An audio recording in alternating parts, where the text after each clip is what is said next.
Hi there. Thank you so much for being here with me today. My name is Suze and I'm a divine feminine energy healer and guide. Let's talk today about in relationships when you don't feel valued or seen. Like, what is really going on there when you don't feel valued or seen? This is kind of a conversation that I want to kind of link back to a video I did recently where a viewer asked me to do a segment talking about how to attract in an emotionally available person, right? Those of us who, if you've been on this channel with me for a while, you know we talk about emotions, we talk about emotional stability, honoring our emotional needs, all of those things, living your life from an open-hearted, intuitively guided space. That is what we talk about here. And on that conversation, then obviously, if this is the work you're doing on yourself, you're going to come to a point in your life where you really want to be in partnership with someone else who can meet you at the depths of your own emotional availability, right? So that comes to a common point of a question here of how can I attract in an emotionally available person, and maybe it feels like, oh, I've been waiting and waiting and waiting. Like, where is this person? Like, what am I not doing here that this person isn't attracted into my life? Like, what's holding me back from receiving someone who's emotionally mature, emotionally intelligent, emotionally available, much like myself?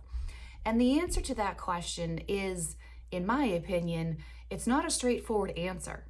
Because once I started diving down the path of emotional availability, and I took the responsibility to look at myself and see, where am I not being available to myself? And if I am not emotionally available to myself, I'm not aligned with that energy to be able to bring in someone who is emotionally available as well, right? Everything starts with my own relationship to myself internally. And from there, my external reality lines up with what's happening in here.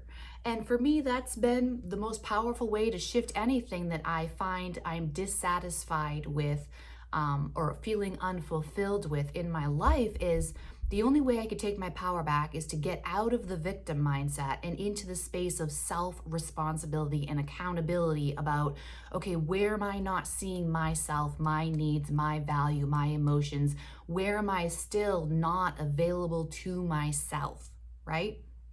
So on that conversation, let's take that mindset into this whole thing about when you don't feel seen or valued in a relationship, right? And this is a fascinating thing for me to talk about because I saw this years ago when I first started teaching yoga. I'm a yoga instructor as well, among other things.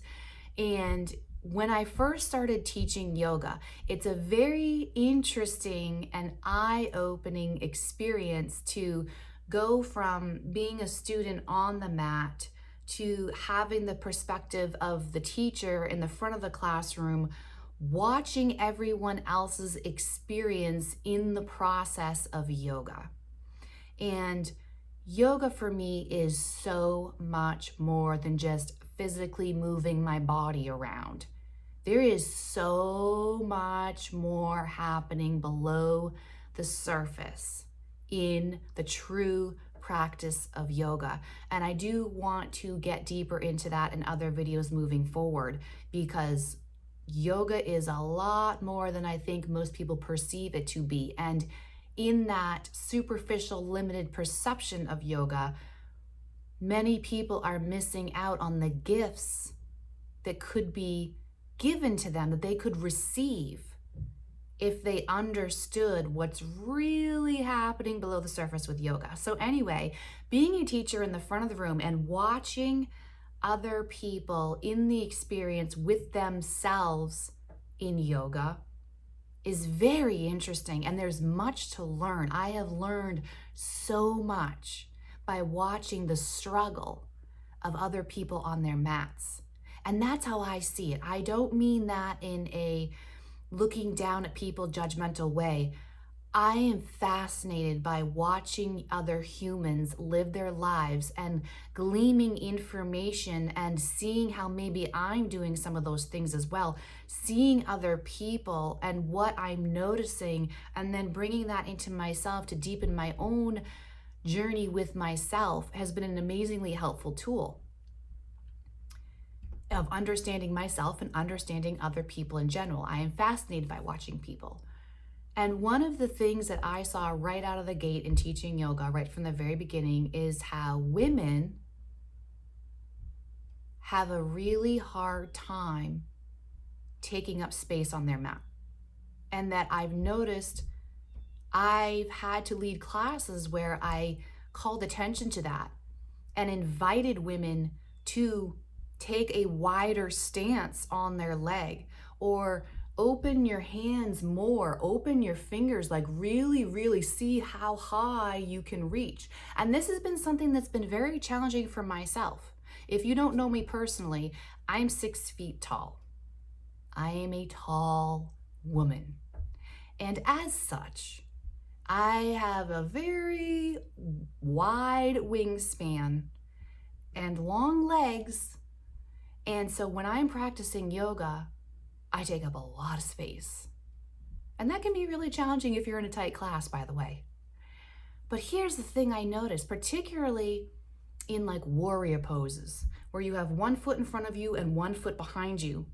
And to be in the alignment to really feel your fullest power and to feel really good in your body about yourself and to really get the benefits of the warrior poses, a lot of times we need to actually have our feet further apart from each other, take up more space on the mat so that your hips can come down, your knee can be at that perfect 90-degree angle, and your hips are in a straight line.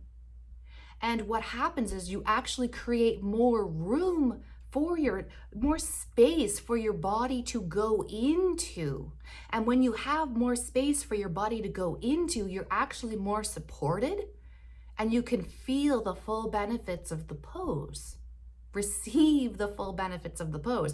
But if you're cramped and your feet are too close together, your body is going to be lifted up like this, and you're not going to get the full benefits of having your hips drop down, your knee bent at that angle, and having that stability, the opening, the stability, the building that is possible in that pose.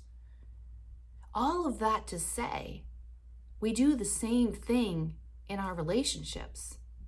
We're afraid to take up too much space in relationship. And when we do that, we find ourselves in that position of feeling undervalued or unvalued or unseen. And it's so ironic because there's this part of us that wants to feel seen and valued, right? Obviously, everyone wants to feel seen and valued in whatever pocket of life they're investing energy into. Your work life, your personal life, whatever it is. You want to feel seen and valued. But there's so much fear around allowing yourself to be seen, because the more space you take up, the more you are going to be seen. And emotionally, in a relationship, this is can feel very challenging. Because what if I have a belief system? What if I've had a life experience that has taught me to be hooked into this belief system that, my needs are too much, or my emotional needs are too big, or what I want what would feel really emotionally supportive to me in a relationship is unrealistic, or it doesn't exist, or whatever the story is. Or maybe there's been negative things said to you in the past. I've said this before, where you've had shame put on you and you've been called needy, or you've been called too sensitive, or you've been called, oh, just let it go, or you can never let things go, or you're overreacting, or anything like that. I don't even need to say it. The shaming, the minimizing, the dismissing that happens in those kinds of words that we hear. So we don't want to take up all this space because we've had past experience where we did try to widen our stance a little bit and things came crashing down on us. Or, you've then built up this belief system that, oh, well, my needs are too much. What I need is too much and it's unrealistic and it's just going to cause problems. So I'm just going to stifle it down inside there. But if you're bringing anything and stifling it down inside and stuffing it down inside, it's not being seen. It's being stuffed down. And you're also not valuing the opportunity, as I say all the time on this channel, the opportunity of wealth of information that your feelings and your emotions are trying to give you. Emotions are simply an opportunity of a wealth of information of knowing yourself better, loving, respecting, valuing yourself better, showing up in the world in a deeply authentic way instead of inauthentic way.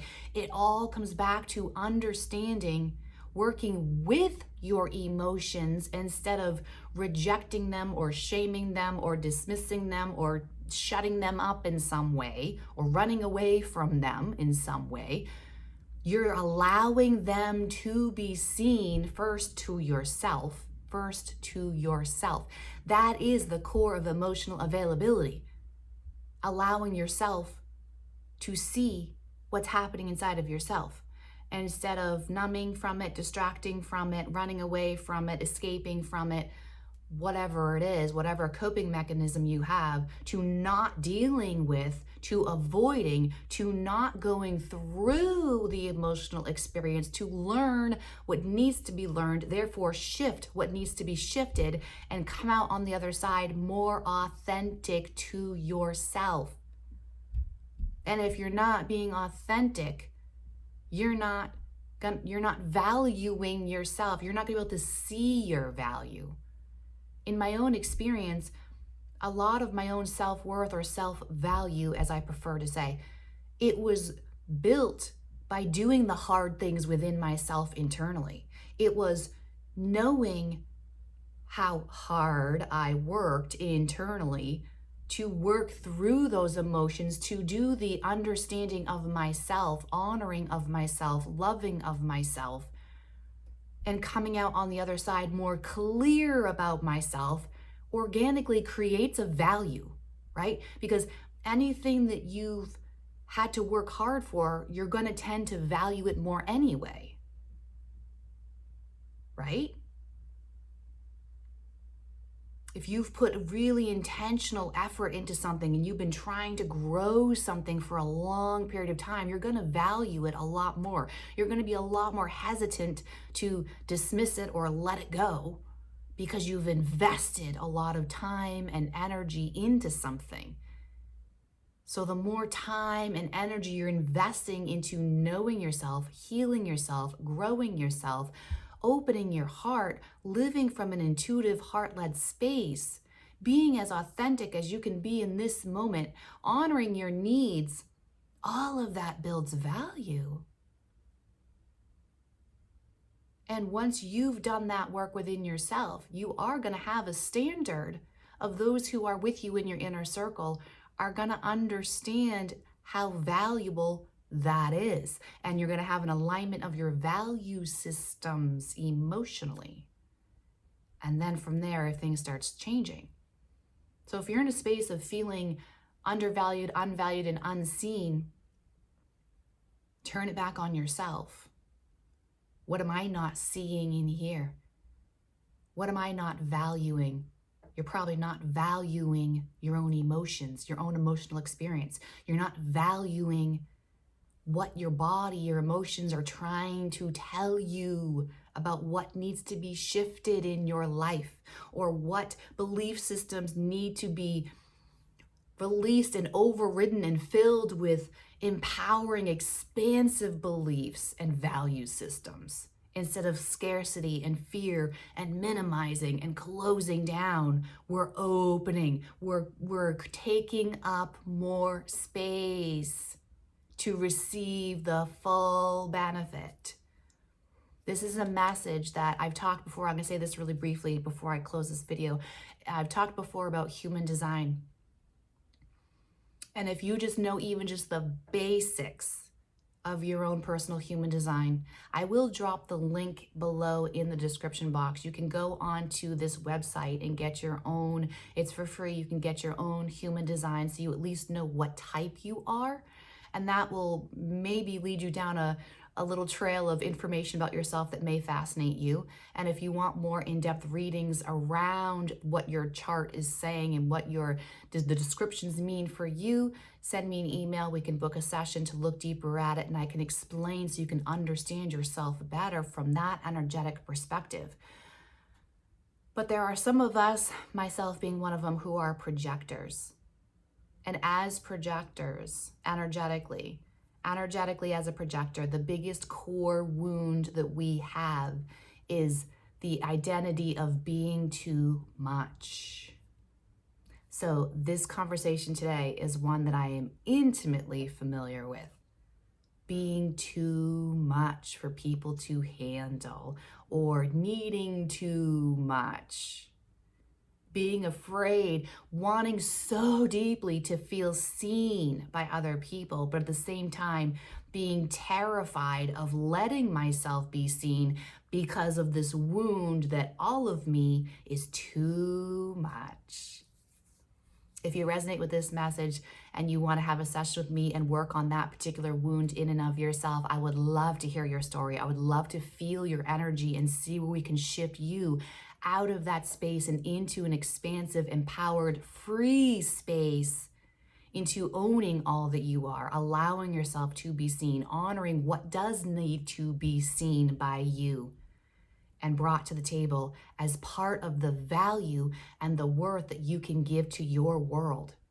And in that process, that right there is massive value, because once you've done it with yourself, you can offer it to other people who are in connection with you. And that is where, one person at a time, we slowly start to heal the world. This is why feminine energy is the energy that heals the world. Thank you so much for being here, everyone. I appreciate your time. I appreciate your energy, listening to this video, spending time with me. Please leave me some comments of thoughts you had about this. If there's anything that was confusing or you wish for me to expand on, please let me know in the comments below. I am sending so much love to you all. Have a beautiful rest of your day.